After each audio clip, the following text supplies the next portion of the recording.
ప్రమాణం చేయించుకుని వెళ్ళారు. మనం కష్టపడితే గుర్తింపు ఆటోమేటిక్గా వస్తుంది, ఎవరో పిలిచి మనకి చెప్పక్కర్లా.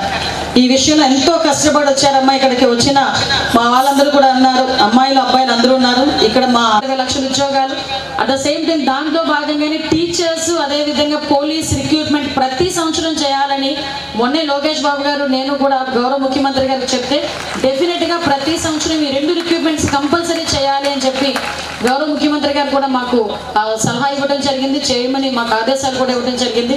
ఆ మేరకు పూర్తి చేసి ఈ టెన్యూర్ అయ్యే లోపల డెఫినెట్గా ఈ 15,000 రిమైనింగ్ 15,000 మందిని కూడా పూర్తి చేసే కార్యక్రమానికి శ్రీకారం చుడతామని మీ అందరికీ కూడా తెలియజేసుకుంటూ, మీ అందరూ కూడా రాబోయే కాలంలో ఒకటి గుర్తుపెట్టుకోండి, మీరు ఒక పోలీస్ కానిస్టేబుల్ ఒకటే కాదు, ఈ రాష్ట్ర అభివృద్ధిలో మీరంటూ ఒక పాత్రదారు. ఈ రాష్ట్ర అభివృద్ధి చెందాలి అంటే లా అండ్ ఆర్డర్ కరెక్ట్గా ఉంటేనే ఈ రాష్ట్రం అభివృద్ధి చెందగలదు. ఆ లా అండ్ ఆర్డర్ విషయంలో మీరందరూ కూడా ఒక పాత్ర పోషిస్తున్నందుకు మీరందరూ కూడా గర్వపడుతూ ఒక ప్యాషనేట్గా పోలీస్ ఉద్యోగం చేస్తూ ఇక్కడి నుంచే ఇంకొంచెం మంచి మంచి డిపార్ట్మెంట్లోనే మళ్ళీ చెప్తున్నా, మీరు ఎస్ఐలుగా వెళ్తారో లేకపోతే డిఎస్పీలు గ్రూప్ 1 ఆఫీసులు రాస్తారో సివిల్ సర్వీసెస్ రాస్తారో ఇంకా రాయాలి. మంచి